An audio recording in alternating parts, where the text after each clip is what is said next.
Hey there, I am still super pumped up from Funnel Hacking Live. Do you know what Funnel Hacking Live is? Well, it is ClickFunnels live event. There was about 2,500 to 3,000 people in person. Oh my gosh, it was amazing.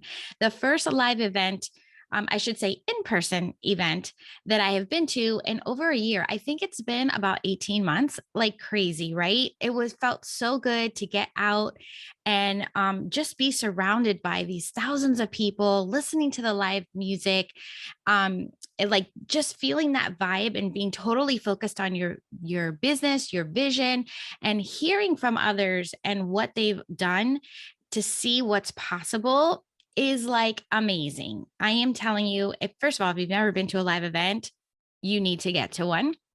And if you're thinking on the fence, like I had a couple of people message me that there was a couple of big live events coming and they're like, should I go? Is this a good one? Is that, you know what? Just go, make a decision and pick one and just go. I will tell you, you will walk away with at least one thing. And I can guarantee you, just like the ideas have been nonstop flowing to me for what I would like to do to wrap up 2021 and heading into 2022. And oh my gosh, can you believe that we're at 2022? Like it's right around the corner. Oh my God, I can't believe how quickly time flies. But anyway, also some awesome ideas for your clients. So I am telling you, you will definitely walk away with ideas for your business. You will walk away with inspiration for you. Recommit yourself to your business, to your life, to the person that you want to be. So definitely get to a live event. And if you can, definitely get to Funnel Hacking Live in 2022. All right, so let's dive in. The theme across all the speakers was really shifting your identity. Like your identity must match your dream or your dream will not be realized, right? So replace whatever your dream is for whatever your vision is, whether it be for your life, your business. And let's be honest, we all want to build this business. We want to build our empire so we have a better life, right? We have a better life for our children, our parents, our spouses, and really build a legacy, right?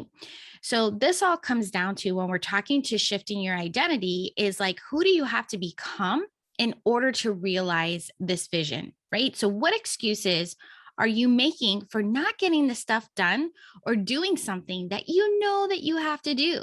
Right? Like how often do we do this? I am totally guilty of this. And I've been much better than I used to be at becoming more aware of what's going on, right? So when it comes down to, okay, why am I not wanting to do this? Like, what is the reason that I'm being so resistant to something? You can ask yourself, like when you do this, it's like, who do you need to be in order to do these things, right? Like these tasks or these phone calls, whatever it is. Like, do you need to be in integrity? Do you need to be courageous? Do you need to be confident? It's a powerful belief that you are the person who does that thing right now, right this very second, right? You are not fearful. You are able to step into that next level of yourself or feel a certain way. Like I know for me, it was always like, well, when I have this, I will feel this way, right? Well, why can't I just feel that right now? So think about how powerful that is going to be for you. So it's like not when I have so many followers or so many customers or when I've generated so much revenue. Anthony Trucks, who is great if you're not following him, like any of these people that I'm mentioning today, which actually all the speakers were great, but the top three, you should definitely go follow him. Anthony Trucks. He shared two simple yet powerful questions to ask yourself any moment when you start feeling uncomfortable or a little fearful when you're going to do something that will help you shift into what you need to be in that particular moment. All right. So I'm going to share them with you. Ready? Okay. What would the person who has everything that I want in life do in this same situation? That's question number one. So I'll repeat it. What would the person who has everything I want in life do in this situation? Right. And then if that person followed me around for a day, what would they say? Right. When I heard that second one, I was like, oh man, do I want James Wedmore or Tony Robbins over my shoulder? Because those are the two. I would say I have a lot of people that I admire, both people that I know that have been mentors or coaches to me, as well as some people that I admire from afar. But I think these two gentlemen, and it's weird because I usually don't resonate with men. I'm more with women. These two, I don't know what it is about them. They have, to me, they're two of the toughest yet caring people that I have ever come across, right? Like there's no BS. Like they're not accepting any of your excuses or any of your reasons. No matter how like right you think you are, or, this is a reason and it's a really good one and you don't understand. It's like, they're not having it, right? They are both very binary people, meaning that you either do or you don't, right? There's no middle ground. So the excuses that you're making for maybe not doing something, it's just hiding the fear that you have, right? So I would want them to be giving me feedback on what I might learn from these mistakes that I'm making, right? Because if I'm fearful that I'm going to mess up or I'm going to fail at something, I'd rather do it and then them give me feedback saying, all right, you did it. Now we know the data. Now we know the mistakes. I would rather them celebrate my successes, right? Like we'd celebrate together versus them wasting their time telling me things that I already know that I should be doing. Does that make sense? All right. So who is your person or maybe people that you would be asking those two questions for? Because I think that is pretty powerful. And I don't know about you, but for me, I am by myself, like working from home, you're by yourself. So you really have to be committed and you have to be accountable to yourself. Like no one is going to be here holding your hand. No one is here to save you. Like you have to be that person that you need to be to realize their dreams, right? So in the words of Anthony Trucks, make shift happen, right? Now, when it comes to funnels, this is my second takeaway. When it comes to funnels, don't build confusing funnels, right? It's so easy to get carried away with adding all these different funnel steps to increase your average cart value. However, most of the time, you actually make less money because it's like product overwhelm or information overwhelm for the consumer. And a lot of the times, the products that people end up putting together aren't really complementary. It's like you have something that maybe kind of goes together and then you bring something out from left field and you're like, but they need this too, and they need this too, and blah, blah, blah. And it's just too much, right? But by keeping it simple, it's also way easier for you to tweak and test things to improve your conversions. So Russell Brunson explained 4 steps to successful funnels. Well, there was actually a couple more steps, but these are the main steps that you need to be looking at when it comes to your funnels. So some of you might even be listening to this and to say, Michelle, you're talking about all these different steps. Like I just have one, right? And some of you might be new to the funnel world, or you've been in the funnel world for a while. And you're like, oh my gosh, I didn't know I could do all these things. Let me just throw them all together, right? And you may not be having success with them. And that could be one of the reasons why. All right. So the first thing that you need to do is understand marketing math. Now, there are 2 numbers that you need to know: the cost per acquisition. So that means how much does it cost you to acquire a customer? So we'll refer to that as CPA, cost per acquisition. And then the average cart value. All right. So this means how much did one person that went through your funnel, how much was their total cart value? How much did they spend all the way through? Which I did a whole entire episode on average cart value. So if you want to go back and check that out, there was some really good stuff in there. All right. So we're going to refer to that as ACV, average cart value. All right. Now your goal is to have your CPA less than your ACV, your average cart value, so you can actually scale your funnel, right? That's like if you're like in the funnel world and you're like, yes, I want to scale my business, that's where you want to be, right? Now, if your CPA is equal to your average cart value, then there are tweaks and testings to make to your funnel to get it to be scalable. Right. And we'll dive into some of that, like what you need to do to get that to go back into your CPA being less than your average cart value. Now, if your CPA is greater, so if the cost to acquire a customer is greater than your average cart value, then you really need to just stop running the traffic to that funnel and really evaluate the funnel to see either how you might reconfigure it. Like, are these products even what my people want? Right.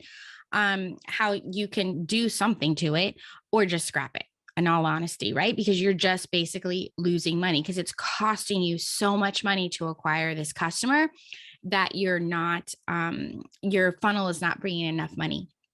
Now, with that being said, I just want to throw this out here for those of you who I would say are more at an immediate or advanced level. If your goal with a certain funnel, like a pre-funnel, is to bring them in through the pre-funnel to then sell them something in another funnel, then we could be having a different story, right? But the whole idea is you want to like really scale and make money, right? You don't want to keep losing money. Okay. Number two is finding the control. Now, think about science class when you're running experiments that you have like a control and a variation, right? So you have something, and then when you're testing things, you test one thing at a time to figure out like what's that difference, right? So every time you test something, the winner ends up being the control. And then you make a new variation, right? And you just continue this process when you're testing. So if you're testing headlines, you would test two, meaning that on your landing pages, you would have the exact same landing page. I'm talking design, everything is exact same. So even if you're, if you have a video on your page, that everything would be the same. All you're testing is the headlines, right? And then the one that has the highest landing page conversion becomes that control. The next week, you can either test a new headline, or you can test like, all right, I'm going to test an image and a video, right? Or you test a sub headline, right? So you can be testing all throughout your funnel steps, right? And then the winner becomes the control every single time. Now, controls are for everything. Because remember, marketing is a total science experiment. It's all about testing. So I'm talking about like your landing pages. It could be the design. Is your page short or long, right? What color are the buttons? What, maybe if you have a brighter button, what is somebody going to click on? When you're talking testimonials, are you using kind of like a little one-liner from the testimonial and then have like the whole paragraph? Like, are you highlighting what they're saying? Are you bolding certain things? There's all kinds of things that you can be testing on your pages. And then when it comes to your ad copy, do I even need to get started with the hook and the headline and all that good stuff? Your email subject lines, you get the idea. There's everything that you should be testing all the way through to get the highest conversion every time. I'm even talking about your webinars, your challenges. There's all kinds of things that you could be testing. So find your control. Number three is look for ways to increase your average cart value. So just a minute ago, I said to keep the funnel simple. However, you need to make sure that you have enough offers in your funnel. So, we don't want to have too many, right? So normally doesn't mean you have to follow this. You would have, let's say, one product, right? And then maybe like a bump and like an upsell. They say not to do more than 2 upsells. So if you have a challenge or a webinar, and then let's say you would normally do a registration, right? And it could go to the thank you page. Well, what might you add in the middle between the registration and the thank you page? Like maybe you offer a low ticket price, something, right? Whether it be a bundle, maybe it be some worksheets, something that's complimentary, right? So you offer to them once they register. Now you've just paid for that lead, right? And if you're having a self-liquidating offer, which is like a low ticket product, do you have a bump that goes with it? And then do you have an upsell? So normally, you would like to see your self-liquidating offers come in at a low ticket offer. Then on that order form, you have a bump. So that is if you've ever bought something where you get to the checkout page and you're entering your credit card information, this little box, and something's usually flashing on it. And it was like, grab your XYZ. And it's usually maybe the same price as the first offer, or maybe $10-ish over that first offer. And be like, hey, and it's like one little paragraph telling you how you're going to get to the first offer much faster by grabbing this low ticket price. You check the box, now that adds it to your order. So even just by adding a little bump to your order form can make a huge difference. Then, of course, once they finish that, they go to a one-time offer or an upsell page where then you offer anything from, it could be anywhere from, let's say, 77, 67 to like 100 and something, right? 147, 297. I've even seen them. It all depends on what your offer is. So once you kind of go through your funnel and you're like, okay, these all work together. I can see somebody kind of going through all these things. These are all what they need to do the first thing, right? This is going to get them there faster.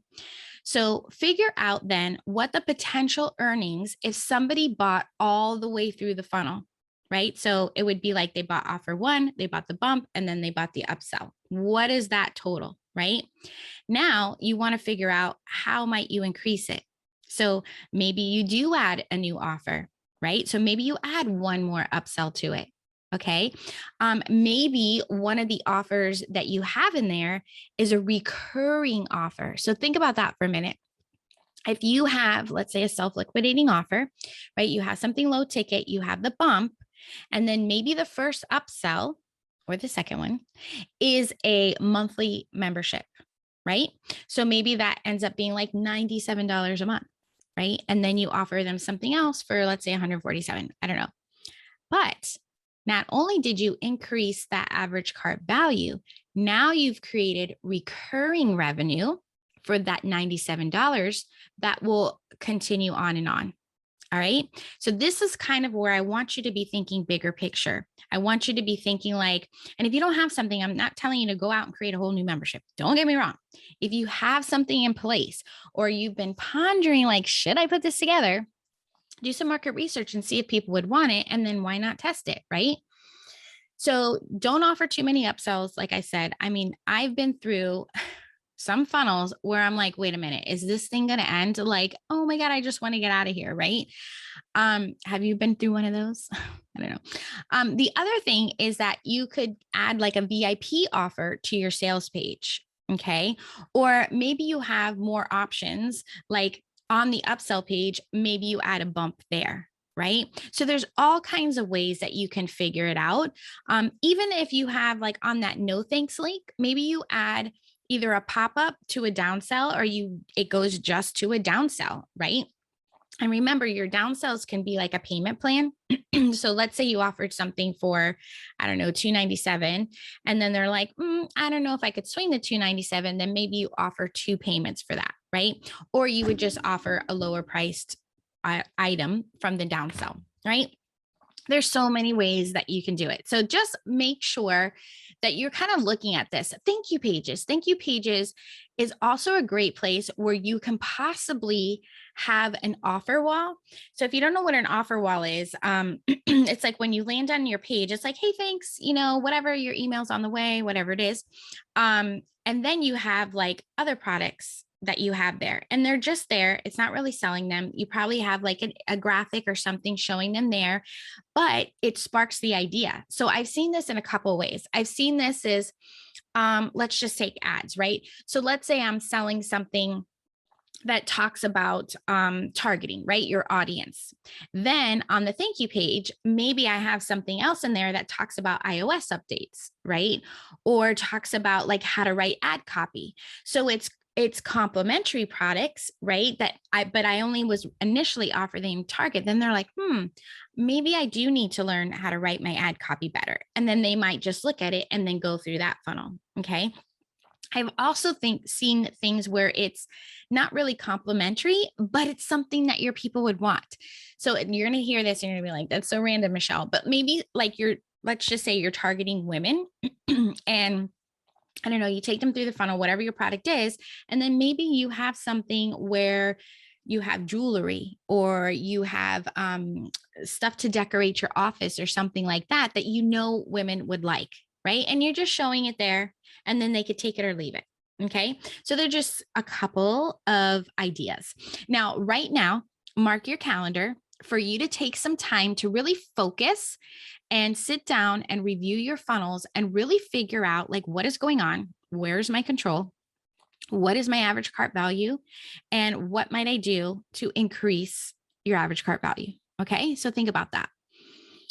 All right, number 4, decrease your cost per acquisition. Now, remember the cost to acquire a customer must be less than your average cart value. So when it comes to acquiring customers, look at to your traffic methods, right?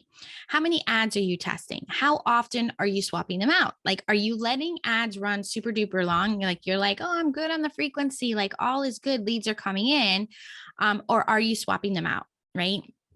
Are you keeping track of when you start to see them get stale and the costs per results tick up, right? Are you testing your audiences? What are you doing when it comes to traffic to decrease that cost per acquisition, right? So when it comes to ads, let me give you some proven types of ads in order to give you some ideas of what you should be testing, right? Because I know when clients come to us, it's like, okay, we want everything from you. We want all these things that I'm going to mention and probably more, because we're really just trying to figure out, hey, what is your audience going to resonate with? How good are you on camera? Like, are people, and not to say it in a bad way, because we all need to be doing video. Even if you think you're terrible, we need to do it because someone is going to resonate with you, right? However, sometimes like it takes a little bit for you to kind of get your groove and really show your personality, have yourself shine through on those videos. So it's always good to practice. But we're always asking for all kinds of stuff because we want to just continue to test, right? So you can do one proven type is either you or a person explaining the product. Now, think about whenever I say product, think about your course, think about whether you have a physical location. What can you be doing to show the product, explain the product? And remember, with all of these things, it's not necessarily the features, or it's not the features that you're showing, it's the benefits to them. Because remember, nobody cares about you, they care about themselves and how their lives are going to be improved by using your product or your coaching services. Okay. So you are a person explaining the product. Demonstrate the product or the value to the prospect, right? Another one are case studies, testimonials to show that social proof. This is something major, and you don't always have to use these. Even overcoming objections, which is another one. A lot of people just use these when you have open cart, right? Or closed cart time. These can be used ahead of time in your pre-launch, during your launch, whatever you need to do it, because you want to bust these things. So by the time they get to you or they hear your pitch, they're going to already be like, oh, so-and-so got this. It's not just, Michelle that had all that success. It was actually like a person just like me, right? When you're talking about overcoming objections, like, what they're going to already have in their mind. So why don't you just bust them ahead of time? Start to shift their beliefs prior to anything, right? Right. Show the product being used in everyday life. And even when you're thinking about this, some of you might be thinking, well, wait, I do coaching services. So what is that going to look like? How are people's lives changing, right? How are they changing by getting your coaching services? What does life look like for them versus what it looked like before? Being coached by you. All right. Show the product on how it increases the quality of life. Show the experience of getting the product, like the unboxing experience. So even with coaching services, if you have like a swag box that you send, or a welcome something, like all that kind of stuff is fun. Or show them what it's like when they land in your members area. Like all that kind of stuff is so good. Keep things pretty short. We all know that our attention span is super, super low, and make sure to use scroll stopping creative that really captures their attention. I really love all of this. If you can tell, like, I just get so excited by it. And if you're thinking to yourself, oh my God, Michelle, you are a crazy woman for loving all this testing, loving all this everything. And if you really want to talk to somebody or talk to me and have me walk you through ideas and review your funnel, give you some feedback on how you might increase your landing page conversion, what offers to possibly add to your funnels, or how to even price things, go to themichellefernandez.com/funnel fix and complete the application. And I'll be reaching out to you. And I'll drop that link in the show notes, because this is something that is really helpful. I know that I've had coaches help me do this. And just with my experience and going through everything, like it's easier also too for someone on the outside to be looking in and pull some of these ideas out of you. And sometimes when you're doing it by yourself, it's a little bit hard to see it because you're just too close. All right. So we're down to the last top takeaway of Funnel Hacking Live. There were so many powerful takeaways. It was difficult for me to choose. As a matter of fact, I think I might do another episode with a different title, but just going through some of these, especially when it comes to shifting your identity, because since that was the common theme, clearly that's what we all need to be working on. Because all this strategy and stuff, like that's just like such a small percentage of what you really need. The 80% of what you're doing is all coming from your thoughts and your beliefs, and really how to shift that in order to become that 2% of people that have faith in everything that they're doing. All right. So my last takeaway was from Rachel Miller, who talked about how to create organic content that creates engagement and that they're conversation starters. And it really does what I loved about it. It does an amazing job of collecting the data that you need for market research. So your messaging is on point and your conversions will just skyrocket, right? Go through the roof. So when it comes to you answering the question of I am, so a lot of people say, I am, a coach that works with, hairstylists to do XYZ, right? That's what I first wrote down. Well, not that I work with hairstylists, but you know what I'm saying. I wrote down like my I am statement. This is what I do. I help people this. However, she was saying to come at it with a completely different approach. How can you complete that sentence of I am, of mirroring back to your prospects or your ideal customer of who they are, right? So who is your person and what do they call themselves, right? And talk about them. Think about how they self-identify. This is super important because like, especially with your ads, if you're saying, let's just stay with hairstylists. If you're saying hairstylist, do they say hairstylist or do they say stylist, right? Like little things like that. Those are the kinds of things is how they self-identify, right? What do they call themselves? How do they feel? All that good stuff. So my favorite part is market research, right? Take the time to ask questions about them. And honestly, I know I've said this probably on every single podcast that I do, that this is critical to the success of your business, to the success of your marketing, is all about the messaging. And the more that you can do this market research, the more that you can create these conversations or have conversations, ask people and hear the words that they're using and literally say them back to them, is when you're going to see a major shift in your revenue, because your conversions are going to go crazy. So here are some examples of what you can use just to post, right? Now she was talking all about Facebook because there's billions of people over there. However, you can attempt to do it on Instagram as well, right? It's just a little bit different platform. So you want to do a lot of like fill in the blanks. So you're a blank, which would be your ideal customer when blank, right? So it'd be like, you're a coach, right? Because let's say that's my audience. You're a coach when, and you let them fill in the blank, right? How do they identify themselves? Or like all hairstylists, again, you fill in your blank with your ideal customer, love this, right? And you leave it blank. Then you can play around with these kind of topics using different versions, changing up. So it could be like all hairstylists hate, right? Or all hairstylists believe this, right?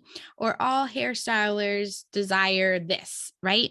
All hairstylists have these particular problems, right? Or top 3 problems of hairstylists, something like that, where they're filling in the blank of what these things are. So notice how I went through, what are their dreams or desires? What are their pains or struggles? How do they identify themselves? What do they hate? What do they love? What kind of thoughts or beliefs or myths that they're having? Because then based on the data that you receive from all of these, you can create content with those objection busters, those motivation, the case studies. You can share stories that maybe show these people overcome or how to shift their beliefs. So what are they thinking now to what you want them to think, right? You can debunk those myths. So your goal is to convert a stranger to like trusting you, then obviously to buy from you. All right. This was so good. I hope that you really, if you have to go back and listen to this, but those three, if you implement those in your business today, right, you will have major shifts, major your thoughts, your beliefs and yourself, your confidence. You're going to see your revenue grow. That whole imposter syndrome thing is going to be out the door because you're going to be progressing. You're going to be getting this engagement. Your numbers are going to be improving. Or for anything, you know what your marketing math is. That is so, so important to know your numbers and to be tracking and all that good stuff. All right. So there you have it, my top 3 takeaways from Funnel Hacking Live 2021. So cheers to shifting your identity, having successful funnels, and creating amazing organic content to increase your conversions. I hope you enjoyed the show. Until next time, happy marketing.